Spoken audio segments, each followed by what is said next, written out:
A few days ago, while looking into an entirely different case I'm looking into, I encountered a strange post online that went completely unnoticed, and shortly after it appeared online, it was lost and buried. It was a post from 8 months ago, where they supplied images of a UFO, provided an interesting story, and then right after their account was suspended, and the post was then archived. Looking into this further, I decided I want to investigate and noticed a lot of peculiarities within the image itself and as well as the story, enough that I believe it's worth sharing since no one else has covered it. As I dived further into this, I noticed possible things such as symmetrical design when remodeling the craft, specified camera lenses and measurements within the story, weird facts like it wasn't posted anywhere else, as well as speculative aspects that could apply to the UFO's design as well as the surrounding environment. Before we begin to look into that, though, I think it would be best to start with the story associated with the case itself to provide more context, since this is pretty much an undiscovered story that no one has discussed before. Today, I was given the word that I have a terminal illness. I no longer have any fucks to give. So I told my grandson a story that I've never told anyone about my time in Vietnam. He told me I should tell the same story here and showed me how to do it on my iPad. He also said that none of you are going to believe me, and that's okay. He does, which is all that matters. And I like the thought of getting this down somewhere before I go. In 1968, I was part of the 509th Radio Research Group. My unit and others were tasked with intercepting communications from the NVA. About 6 days before, we got the word that the enemy planned to attack the two hills and the base at the same time to kick off the Kazan. We got some radio chatter about a recon detachment that failed to respond after reporting a strange structure in the jungle. The structure was reported to be in an area about 25 clicks or so north of Lang Vei in the DMZ, very close to the border with Laos. Since it was in the DMZ and we were the only ones up in the air, my commanding officer, some ring knocker fresh out of school, didn't have any issues sending a couple of us in a Huey to get eyes on whatever the structure they could have been talking about. There wasn't any structure on any of the land survey images we had of the area. He must have been thinking Russia, and so was I. So I volunteered, having enough of enemy cons to last a fucking lifetime. Armed with a Nikon F with a 105mm lens and my charisma, I went with orders to report from the site to get any pictures of whatever this structure was. We came in through Laos and got within 1.5 a click from the site, and the Huey started to malfunction. Tail rotor, a common problem, and we didn't think much about it at the time.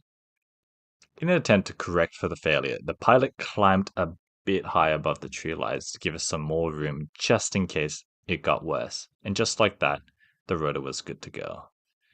What we saw next, I've never been able to forget. It was black, first of all. Black like you wouldn't believe. It looked like solid state motor oil, if that makes any kind of sense. It was shiny, like if you could freeze liquid mercury without showing any physical signs of it being frozen.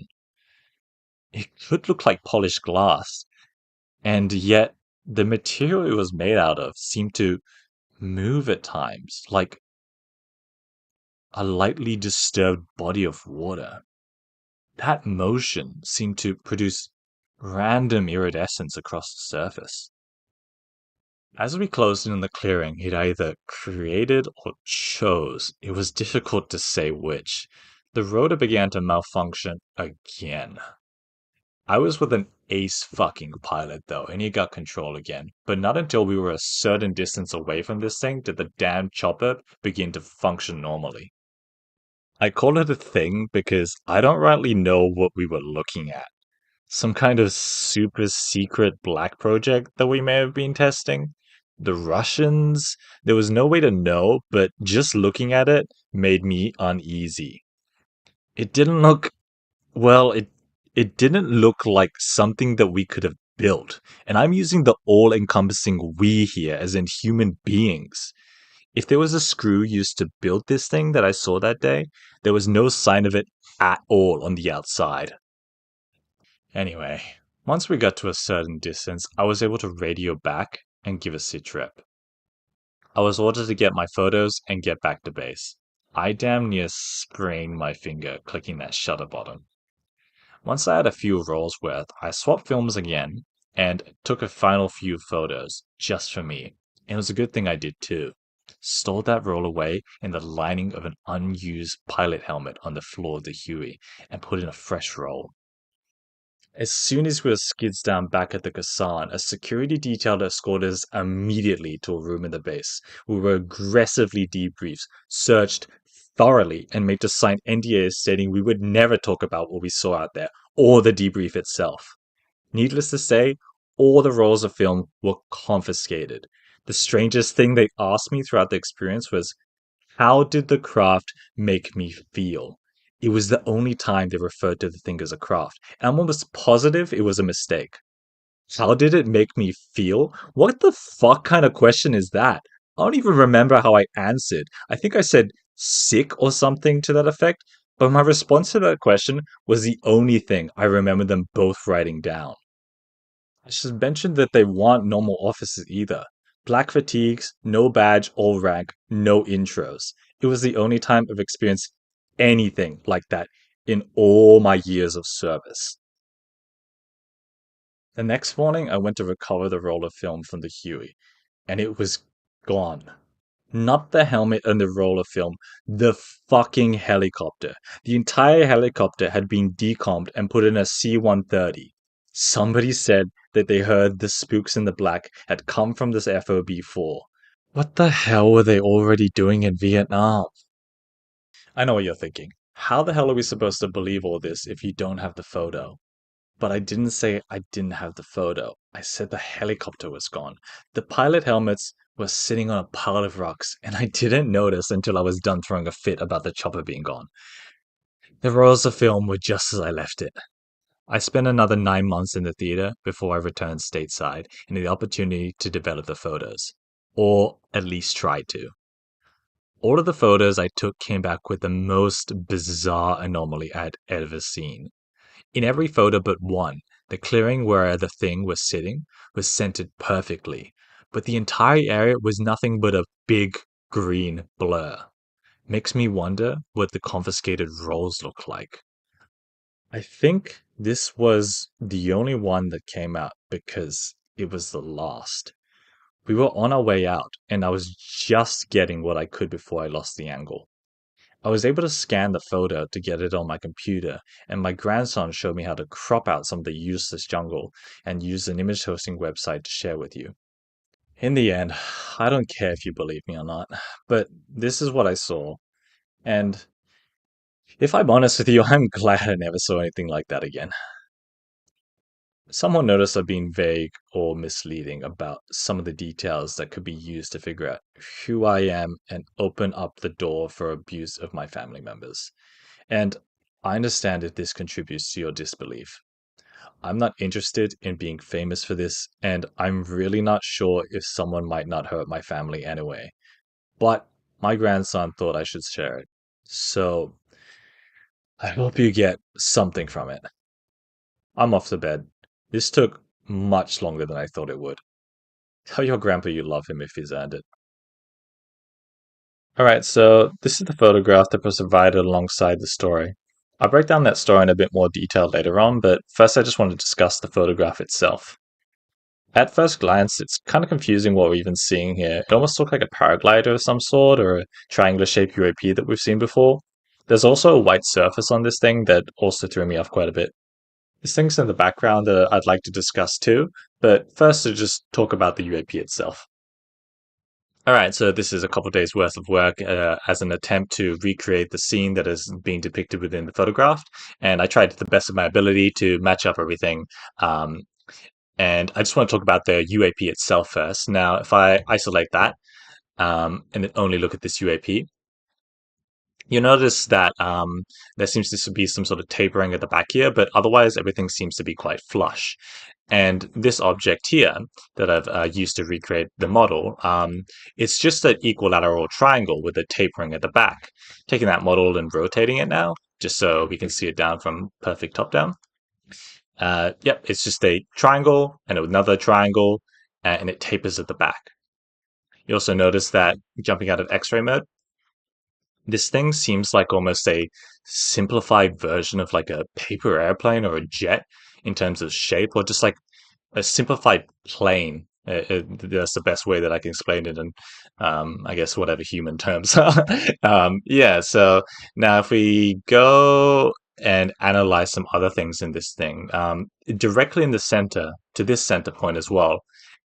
In camera mode, this thing's actually foreshortening correctly in perspective, and all of these points are also correctly, seemingly quite accurately foreshortening perspective as well. And I thought that was quite interesting. So now that this thing is being able to recreate, and just to quickly show off the graveyard of attempts of many different tries and rotations, and there's a lot of failures in trying to get this thing as perfectly as possible. But yeah, that's the result over here that I managed to do in terms of recreating this shape. But through this, I was actually able to learn some things about the background. And first off, I want to jump into is that if it is this shape here, it's actually lying down on a resting point. Um, so what I mean by that is if I select this ground plane and this image here, sorry, this model here, um, part of the other side of this thing seems to be almost resting in a way that seems feasibly possible in terms of a object at this size, that it would sort of teeter onto one side of the ring and then sort of point upwards in the way that it's pointing upwards. So that was quite cool. There's also dimensions given within the camera. So that was a Nikon 7 with a 105 millimeter camera for the lens, the focal length, sorry. So I was able to recreate that, and even using those measurements, I'm able to still depict the scene as specified. Yeah, so with those measurements in mind, that we could potentially figure out the distance from the Huey to the actual object as well if we wanted to do that. So now that this is rendered up quite a bit now, I want to talk about certain sections of this craft that reflectivity is quite interestingly depicted within this photograph. And you'll see within this render here, it's this palm, the trunk of it seems to vertically reflect upwards. And that seems to be the same case at the bottom side of this craft as well. It seems to be a vertical streak from this point here. Also, another thing worth pointing out is that this pole also this straight line, I guess I've colored it in red here, seems to also be reflected onto the surface of this craft. So you'll see it sort of stops here and then peaks off this way, and that seems to be the same case over here as well. um, I'm not entirely sure if it also continues over this side, but I've done that anyway and depicted it over here. You also notice that there seems to be sort of white shrubbery of some sort, and it's sort of reflected onto the craft surface somewhat as well, and it's heading in the same similar direction as well. On the top of the craft, you'll see that there's sort of black spots on the top of it, and the reflectivity from this section is actually coming from the top section of these trees out this way. So I think these are actually tree tops at the very end here. So overall, the reflectivity in this object seems realistic and very much worth of note. I want to look into just the image itself now and pick it apart a bit more. Taking all the values within this image and then increasing the saturation to the maximum value. So that's literally just making it all the colors that are existing within the image the brightest sort of color that it can be, or the fullest form of the color it can be. I wanted to look into the claims of this sort of thing being sort of solid state motor oil in color. And if you think about oil, you notice that with oil, there's a sort of rainbow effects that go on in it. And I'll put an image on screen of what I mean by that. But so looking at the dark values of this thing, you'll notice that it sort of jumps around in terms of um, just different sort of colors that go within this image, and that could be due to the fact that it's reflecting the floor. But I thought it was quite interesting because if I jump around different sections of this image here, you notice that all these are sort of like within the blue range here. Um, and then looking at these sort of dark sections, it's doing the exact same thing again. And zooming into it, you can also notice that it's doing the same thing here. Like you can also just visually see this sort of like rainbowy sort of pattern going on here. And looking at the rest of the scene, you notice that it's just kind of just green, really, with like flicks of orange or brown, I guess. So something worth noting is that since this section where it's not reflecting the ground is rainbow in its sort of dark values, it makes me think that this section here is not actually sort of these rainbow flicks in color because of the ground reflection, and it's more so determined by its materiality. Also worth noting, it's not quite obvious within the original image, but these actual values here are likely a reflection of the sky, being blue in value. Something else I wanted to bring up is that a lot of these dark sections over here seem to stick within sort of the red spectrum or pink spectrum. But over here, there's another form that I think they're both isolated because this is a lot of a darker purple that matches up with a lot of the other dark purple values here. So I think it's more of a reflection rather than connected to this form here. So I think they're both isolated sections rather than like a continuation of the form. At a first glance at this image, I thought it was a square, but it turns out that it isn't, and it's just 802 pixels in height and 843 pixels in width. And that's not any standard measurements in terms of photographs or anything like that. But they did talk about within the story that they cropped unnecessary jungle. Now, I don't know the exact placement of this, but if we're talking about the sort of maximum missed out potential of this image, um, they removed potentially quite a bit, and I don't know where they trimmed out, but this sort of black section determines potentially the amount of image that we could be missing, and that's kind of unfortunate because we could be seeing a lot more potential destruction if it's this way, because they did talk about it just being out of frame, and I understand that they wanted to center the image, but it would have been very helpful because we could have been seeing more destruction, more plant life, just a lot more things to look at pretty much. And on top of that, like we could have seen the negatives of the image as well that was taken on the film photograph. So we'll see if any of that comes out. But yeah, I thought I'd just point that out. On top of all of this, like we didn't even get to see the blood photographs. Like it is quite anomalous whatever occurred with that, and I'll go into potential reasons as to why a bit later on. But just to jump into a little bit of theory crafting, it could have been like radiation, and you can kind of identify that in terms of how it affects photographs because it kind of fucks with the sensor in a way. And there's documented cases of that out there, I'm sure, that we can kind of compare. But thought I'd mention that as well. But I guess as a result, if they want to provide any more additional information, and we already have quite a lot to work off already, but if they do decide to, then they can re-identify themselves as the original poster of this information, and then provide this additional context if they choose to do so, which would help just give more information that can be analyzed in general. Due to the circumstances, though, I'm just going to assume this is just a one and done kind of thing because they did seem apprehensive about releasing this information initially anyway. Something I'm not quite sure what to make of is the sort of black flecks that are going on with this image. You'll notice that they're kind of sporadically around the image, and I'm not entirely sure enough about film cameras that I can really determine what these are. But they could just be sort of artifacting that occurs when you take photos in film cameras. I don't know enough about this section, but it also could be radiation related.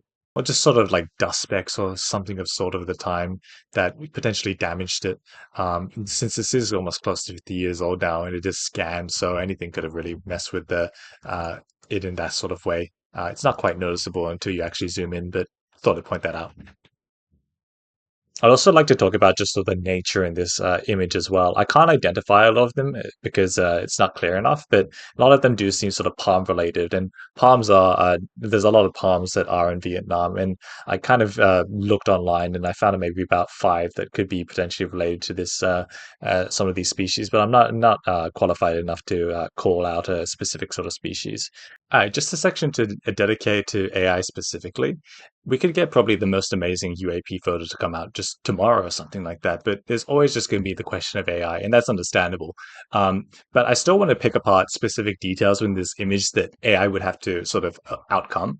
So we've got sort of like this tearing on the floor, for example, and the flattening of potential aspects from this image. It also just seemed to be like a sort of feasible path of destruction. This could also be laying on its sort of uh, resting point within the image is like 3D modeled a recreation of it. So there's that as well. There's also realistic reflectivity going on here and other aspects. It's quite interesting, this like white patch here as well. And when I imagine like people generating images, I don't really expect there to be very specific details like this. And this whole sort of scenario here just feels very like grounded and realistically interacting with each other in terms of just a path of destruction and then how it's represented in the environment.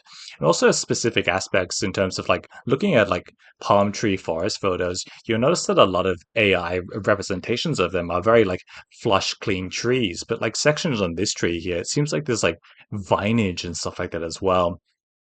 And it's also worth mentioning about the potential iridescence going on with the darker shadow sections of this image. Here it seems like it's sort of like a bent sort of leaf that's sort of draped overwards. And I'm not sure if this is a continuation of another trunk that got knocked down, or if this is just a singular leaf that came from this structure and then got knocked down this way. But yeah, I haven't found specific aspects of the images of like when a palm leaf of a palm is overlapping another one, so there's a bit of continuation. Sometimes I can feel like I'm seeing it, but there's not enough detail in this thing to really determine whether that's the case or not. I wanted to discuss a bit more of the speculative side of this, and maybe some things that I potentially noticed while 3D modeling this. But when I was creating this, I was wondering if it had relation to anything in mathematics. And the closest thing I could find was a thing called the Sierpinski triangle. And basically, what it is, it's a triangular tessellation that can continue infinitely. So it's a fractal. This is named after a Polish mathematician. With the last name Sierpinski, and what I didn't find anything that perfectly aligned with the central sort of triangle. When I moved it over to a Sierpinski tetrahedron, so that's the three-dimensional version of it, I actually did find that it is possible for this interior sort of triangle here to align up with the tips of the tetrahedron that is created. And I'm not sure if that was just pure coincidence or not, but when I go into camera mode once again, um, this is this triangle lines up, even though it's related to the Sierpinski tetrahedron. So maybe it holds something, but otherwise it's just purely speculative right now. But I thought I'd share it anyway. But the dimensions of the 3D model recreation are still based on the Sierpinski tetrahedron. Okay, now to continue on with the more speculative side of this thing, we don't know what happened to the initial team that went to investigate this structure in the forest. They apparently lost contact with them, but we can't see much sort of interaction with this UAP of an initial team or anything like that. Um, Maybe these could be like tire tracks or something like that, but I think this is still just a dragging of the UAP itself because I don't know how you're going to even drive anything through thick forest, let alone without it malfunctioning like the helicopter apparently did so. But um, I wanted to bring attention to this sort of white patch. And actually, before I was investigating this UFO, um, I was investigating a case called the Reed case. And if people who aren't familiar with that, basically a guy went to the forest, his dog attacked an NHI, that NHI killed his dog, and there's a whole bunch of other stuff associated with that. I'll tackle that at some point, since I was already investigating it. But the dog got vaporized and turned into ash. Now, there's a lot of media associated with about this case that has just kind of disappeared. But I managed to find an interview and sort of stitched together a photo that was in it. A lot of the photos were just kind of like zoomed past really quickly. So this is just a stitched together version of it, where it shows a depiction of the dog getting apparently there's a bright light or something like that. Can't remember the specifics, but then they got vaporized, and I'm not really sure about the sort of browning behind here. It might just be purely natural, but here's the ash of the dog, and I was wondering, is this the first team? I'm not sure really what to make of it. It potentially could be like, and I don't know if that's one human or two or a bunch of them together, or if it's windy. I don't know if that affects it. Maybe that happened over here as well. I don't really basically I don't know what to make of these brown patches. If they're natural, then they're natural. I don't know what the ups with the weight sections on them though. But anyway, take all of this with a grain of salt. I don't know if I fully believe it. It just may be something that could have happened with the initial team that went to investigate this thing.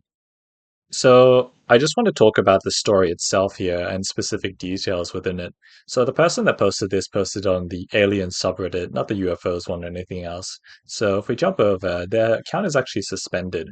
Um, And then going further down into this, this post really got no traction at all. It only got 46 upvotes, and then the poster was suspended, and then it was archived. It's only got seven sort of comments on it. So yeah, that's something worth mentioning. And some things that they mentioned throughout this post was the Battle of Khasan. That's a real thing that happened. Um, and they're talking about Hueys and how it was sort of vanished into and taken away by a C-130.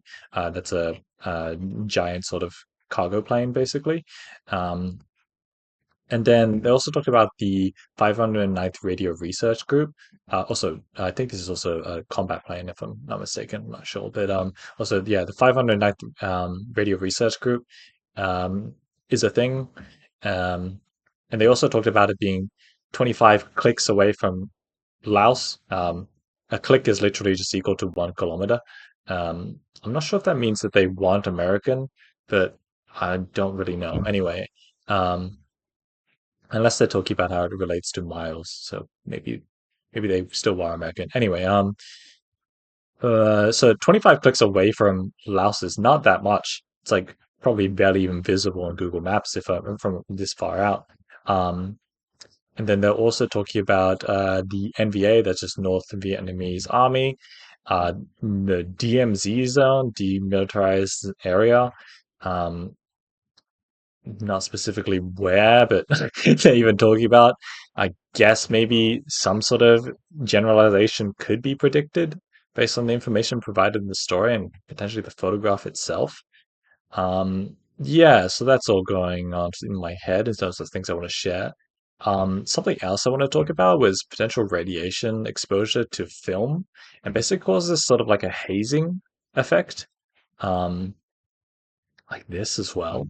And jumping into the photograph, I guess that this could potentially be it, but could just be missed as well. Maybe it could explain some of the artifacting once again, but yeah, it's pretty speculative otherwise. And then also the image, when I reverse image search it, no results even come up for it.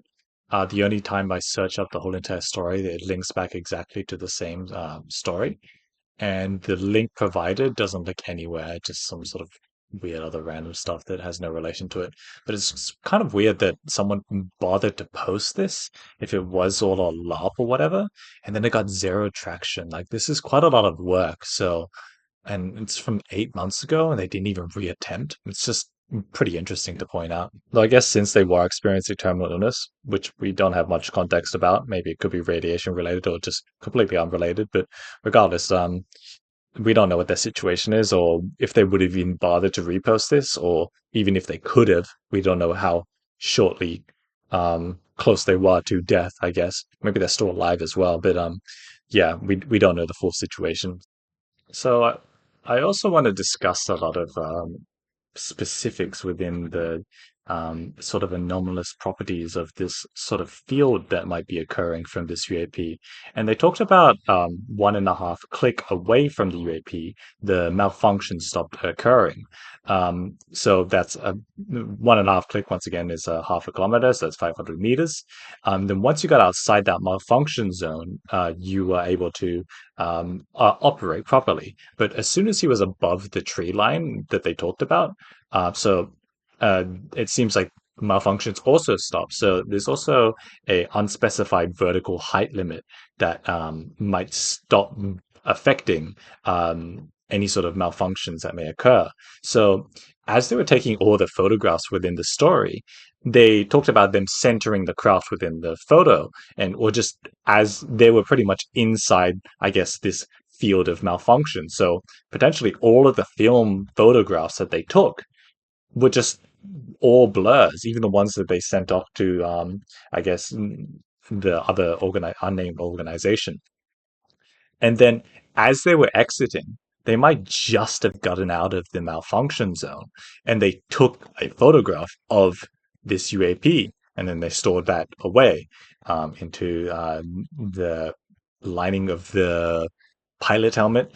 Yeah, so this may have just all gone under the radar because they just managed to catch a last photo of it. So Yeah, so in terms of the story, there's just a lot of technicality within it that could be occurring. Maybe even stuff I haven't noticed as well. But and also within the image, once again, there's a lot of technicality and seemingly realistic things going on within the image, and I don't know what to make of it. It's very much all interesting. So enough so that I felt like I should put this all out.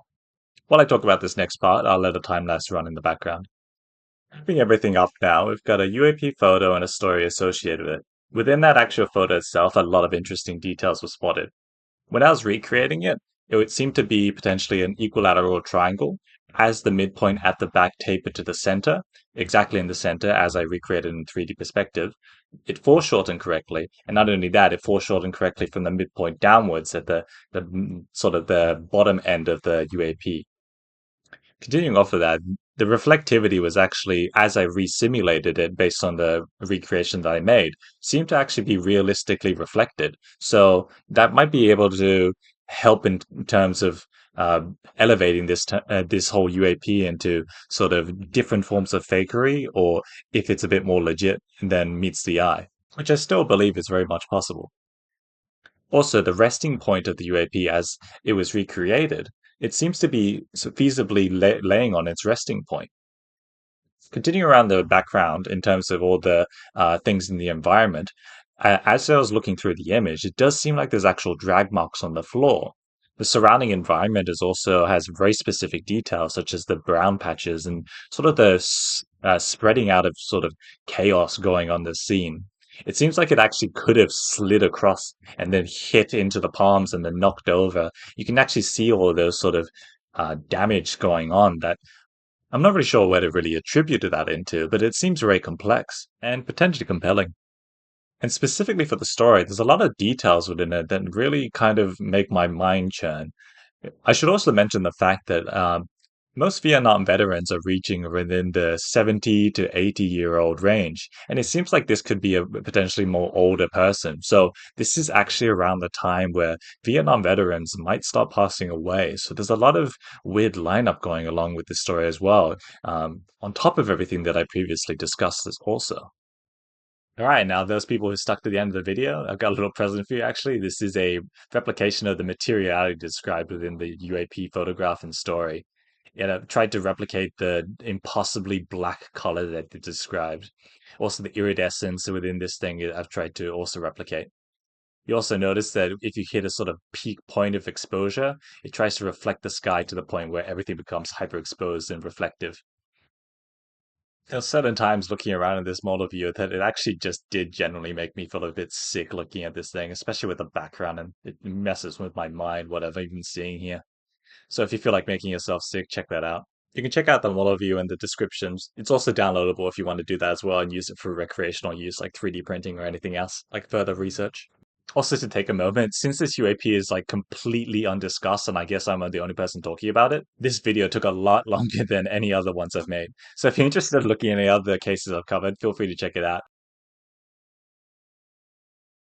And also, I'd like to take a moment to thank everyone that has recently subscribed. We've hit 100 subscribers, and that's freaking awesome. I'm genuinely thankful for the nice comments that are being put down.